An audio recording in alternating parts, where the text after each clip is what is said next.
এই ভিডিওটি মনোযোগ সহকারে শুনুন, তারপর আপনাদের মতামত কমেন্টে জানাবেন। রব্বুল আলামিন বলেন, খবরদার দেবতাদেরকে গালি দিও না, তাহলে ওরা তোমার রব আল্লাহরে গালি দেবে। প্রতিটি জাতির জন্য তাদের কাজকে আমি আল্লাহ সুশোভিত করে রেখেছি। তারা সবাই একদিন আমার কাছেই ফিরে আসবে। এরপর আমি রব্বুল আলামিন তাদের আমলনামা তাদেরকে জানিয়ে দেব। সুবহানাল্লাহ পড়ে।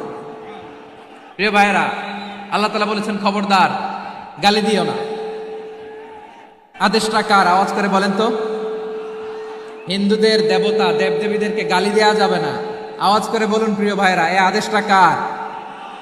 এই আপনাদের গলার আওয়াজ। অন্য ধর্মের দেবতাদেরকে যে গালি দেওয়া যাবে না, এই আদেশটা কার?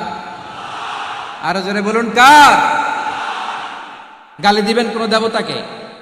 দিবেন? যদি দেন তাহলে ওরা আল্লাহরে গালি দিবে। তাহলে আল্লাহরে গালি খাওয়াইলো কে? আপনি। আপনার মতামত, আপনার লাইক, আপনার শেয়ার আমাদের কাছে খুবই গুরুত্বপূর্ণ। তাই সঙ্গে থাকুন, সাথে থাকুন, পাশে থাকুন।